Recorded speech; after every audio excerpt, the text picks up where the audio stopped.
আসসালামু আলাইকুম, কেমন আছেন সবাই? আজকে আমরা গোল্ড নিয়ে একটু আলোচনা করব। আমরা দেখতে পাচ্ছি বর্তমানে মার্কেট ডাউন দেখাচ্ছে। তো গতকালকে আমার এগুলো একটু রিমুভ করে নেই, আজকে একটু ফ্রেশ অ্যানালাইসিস করব। প্রথমে ডেইলি টাইম ফ্রেমটা ধরি। আমরা ডেইলি টাইম ফ্রেম যদি আমরা দেখি, তো মার্কেট বিগত কয়েকদিন যাবৎ এই সপ্তাহ শুরু হয়েছে পর থেকে মার্কেট একই জায়গাতে সাইডওয়েজ মার্কেট সাফার করতেছে।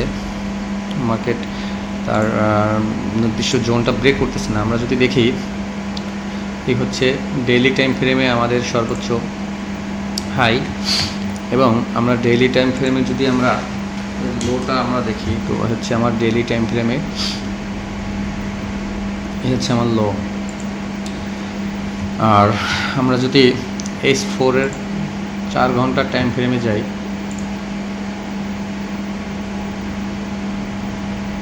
তাহলে আমরা এখানে দেখতে পারবো যে মার্কেট বেশ কিছু 2-3 দিন যাবৎ শুরু হয়েছে, সোমবার থেকে শুরু হয়েছে, পর থেকে মার্কেট এখন অবধি এই হাই এবং এই লো এর ভিতরেই মার্কেট সাইডওয়েজ চলতেছে। এর ভিতরেই মার্কেট সাইডওয়েজ। এখন বিষয় হচ্ছে মার্কেট পরে এর নেক্সট কী মুভ আসতে পারে। তো আমরা যেহেতু দেখতেছি যে মার্কেট একটা রেঞ্জের ভিতরে আছে। আমরা যদি H1 এর টাইম ফ্রেমে যাই, আমরা দেখতে পারবো যে মার্কেটের যে হাইটা আছে, মার্কেট প্রিভিয়াস যে হাই আছে, এই হাই টাচ করছি, এবং টাচ করার পরে এখান থেকে আমরা দিনকে আপনাদের দেখাইছি যে আমি এখান থেকে এই যে জোনটা দেখতে পাচ্ছেন, এই জোন থেকে যখন মার্কেট ব্রেকআউট হয়েছে, আমি এখান থেকে বাই এন্ট্রি নিয়েছি। এবং আমি আপনাদের সাথে বলছিলাম যে মার্কেটের সম্ভাব্য যে একটা সেলিং জোন আছে, যে এই জোনটা থেকে মার্কেট কী করছে, সেলিং হয়েছে, এবং স্ট্রং সেলিংয়ের পরে এখন পর্যন্ত মার্কেট সেকেন্ড টাইম আর কী করে নাই। আমার এই যে ইউলো কমলা কালার যে দাগ দেখতে পাচ্ছেন, লাইন টানাটা, হ্যাঁ, লাইনের উপরে আর মার্কেট এখন অবধি যায় নাই। একটা বড় বেয়ারিশ ক্যান্ডেল, যার ভলিউমটাও দেখতে পাচ্ছেন এখানে হাই ভলিউম এই বেয়ারিশ ক্যান্ডেলটাতে। তো হাই ভলিউম দিয়ে কী করছে মার্কেট, ব্রেক ডাউন কইরা এবং জোনের ভিতরে ব্রেক ইন হয়ে গেছে। এখন আমরা যদি ওভারঅল দেখি, এটা ছিল একটা ফেক আউট। তো মার্কেট সাইডওয়েজ আছে, market sideways, support to resistance to support. Market এখন আমরা যেটা করতে পারি, যেহেতু আমরা ইন্টারডে ট্রেডার, সুইং ট্রেডার না, তো স্কাল্পিং করি, ইন্টারডে ট্রেড বুক করি, তো সেক্ষেত্রে আমরা দেখব যে আমাদের সাপোর্ট রেজিস্ট্যান্স যতক্ষণ না ফুলফিল ব্রেক এবং এভিডেন্স সহিত মার্কেট কোনো কিছু এখানে তৈরি করছে, মার্কেটের মোমেন্টাম, তো ততক্ষণ আমরা বড় কোনো রিস্ক বা বড় কোনো এন্ট্রি আমরা এখানে নিব না। তো আমরা যদি ইন্টারডে হিসাবে যদি এখান থেকে আমরা স্কাল্পিং করতে চাই, তো এটা আমার সাপোর্ট, আর এটা হচ্ছে আমার রেজিস্ট্যান্স। তো আমরা এই সাপোর্ট এবং রেজিস্ট্যান্স ধরে আমরা এখানে শর্ট টাইমে অ্যানালাইসিস করে আমরা আমাদের যে কাঙ্ক্ষিত সাপোর্ট রেজিস্ট্যান্স এটা ব্রেক না করা পর্যন্ত আমরা এই জোনের ভিতরে আমরা ট্রেড করতে পারি। এখন আমরা আজকে যে মার্কেট শুরু হয়েছে, মার্কেট শুরু হওয়ার পরে মার্কেট কিছুটা বুলিশ মোমেন্টাম দেখাইছে যে মার্কেট এখান থেকে আপে যাবে। গতকালকেও বুলিশ মোমেন্টাম ছিল, দেখাইছে মার্কেট। আপনাদেরকে যদি আমি একটু বোঝার জন্য দেখাই, আমার গতকালকে সকালবেলাতে এই জায়গাটাতে সেল ছিল, এখান থেকে মার্কেট আমার সেল ছিল দেন, এবং আমি এই যে আমার যে অরেঞ্জ দাগ, আমি এখান থেকে বাই করেছি, তারপরে এখান থেকেও বাই ছিল আমার। তো কালকে মার্কেট ইন্টারডে হিসাবে এই স্ট্রাকচারটা ব্রেক করছে। স্ট্রাকচারটা ব্রেক করার পরে অ্যাগেইন মার্কেট এখানে কিছুটা সাইডওয়েজ করার পর একটা ডাউনফল দিছে। ডাউনফল বলতে এটা মার্কেট ম্যানিপুলেশন করছে যে সেল হচ্ছে, বাট সেল হয় না। যে জোনটা থেকে মার্কেটটা ব্রেক করছে, এই জোনটা থেকে মার্কেট লাস্ট এখান থেকে ব্রেক কইরা ব্রেকআউট হয়েছে। তো মার্কেট আবার অ্যাগেইন টেস্ট কইরা ওই জোনে আসছে। এই জোনে আসার পরে এখান থেকে মার্কেট কী করছে, এই হাইটাকে ব্রেক করছে, এই হাইটাকে প্রপারলি ব্রেক করছে। তো মার্কেট প্রপারলি ব্রেক করার পরে এটা একটা রেজিস্ট্যান্স লেভেল, আমরা যেহেতু দেখতেছি লং টাইম ফ্রেম এটা একটা রেজিস্ট্যান্স লেভেল। তো এই রেজিস্ট্যান্স লেভেল থেকে মার্কেট সেল হয়েছে, গতকালকে মার্কেটে রেজিস্ট্যান্স লেভেল থেকে সেল হয়েছে।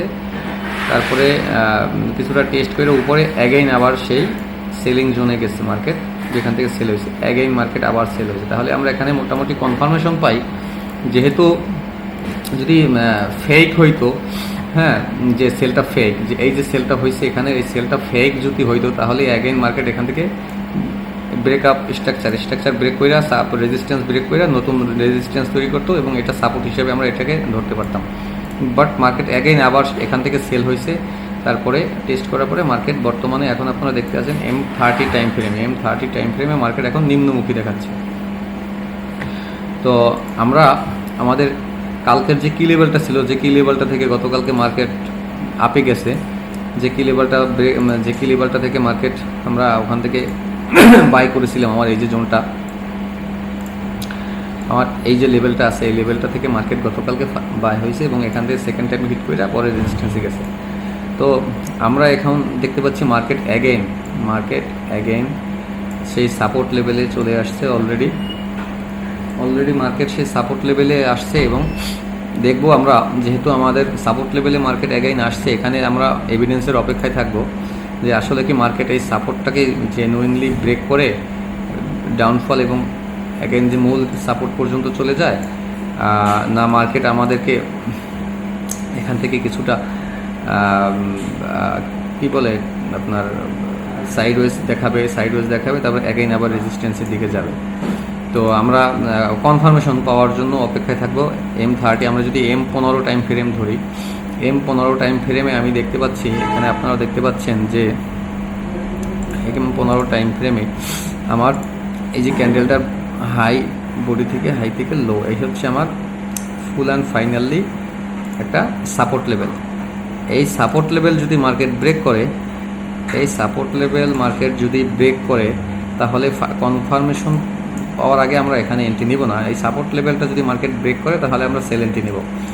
যতক্ষণ না আমরা কনফার্মেশন পাচ্ছি ততক্ষণ আমরা অ্যাগ্রেসিভ এন্ট্রি থেকে বিরত থাকব, তাতে আমাদের ফান্ড সেফ থাকবে এবং আমাদের ট্রেড করতে আমাদের সাইকোলজিও ঠিক থাকবে মার্কেটের সাথে সাথে। আমরা এখানে অপেক্ষা করব যে মার্কেট এখানে কি এভিডেন্স দেয়। মার্কেট এখান থেকে কনসলিডেশন করে মার্কেট কি বাই হয়, নাকি মার্কেট এখান থেকে ডাউন হবে, টেস্ট করবে, অ্যাগেইন সেল হবে। আমরা এটা কনফার্মেশন পাবো। কনফার্মেশন কখন পাবো? আমরা চার্ট আমাদের যা বলবে, চার্ট আমাদের যে এভিডেন্স দেবে, তা আমরা সেই এভিডেন্স অনুযায়ী আমরা কাজ করব। আমাদের এখান থেকে যদি আমরা সেলিং প্রেশার দেখি, আমাদের ভলিউম, আমাদের মার্কেট স্ট্রাকচার যদি আমরা দেখি যে এখান থেকে মার্কেট বাইং হবে এরকম কোনো এভিডেন্স দেয়, তাহলে আমরা এখান থেকে বাই করব। আর যদি এই জোনটা ব্রেক করে, তাহলে আমরা এই জোন থেকে সেল নিতে পারবো। তো ব্রেক করার সাথে সাথেই আমরা সেল এন্ট্রি নেব না, ব্রেক হবে, আবার টেস্টে আসবে, অ্যাগেইন আমাদের এখানে আমাদের এন্ট্রি হবে, এটা হবে আমাদের স্টপ লস। যদি এরকম মার্কেট স্ট্রাকচার তৈরি করে, আর যদি মার্কেট এখান থেকে বড় বড় ক্যান্ডেল কইরা সাপোর্ট লেভেলে, নিচের সাপোর্ট লেভেল বা তার নিচের সাপোর্ট লেভেলে যায়, সেটা ভিন্ন কথা, সেটা মার্কেট করতে পারে। বা মার্কেট এভিডেন্স যদি না দিয়ে, আর যদি সেলিং প্রেশার থাকে মার্কেটে প্রচুর পরিমাণে, তাহলে মার্কেট এখান থেকে এই যে বড় বড় ক্যান্ডেল দেখতেছেন, বড় বড় ক্যান্ডেল করে মার্কেট এখানে চলে যাবে, নিচে সাপোর্টে চলে যাবে। তো মূলত এখন বিষয় হচ্ছে, এখন মার্কেটটা যেই লেভেলটাতে আছে এটা একটা সাপোর্ট লেভেল, এটা একটা আমরা ধরতে পারি ইন্টারডে হিসাবে একটা স্ট্রং। গতকালকে এই সাপোর্ট থেকেই হাই ব্রেক করছে, আবার অ্যাগেইন এসে সাপোর্টে এসে আবার নতুন হাই করছে, তারপরে মার্কেট এই লেভেলটার উপরে ছিল।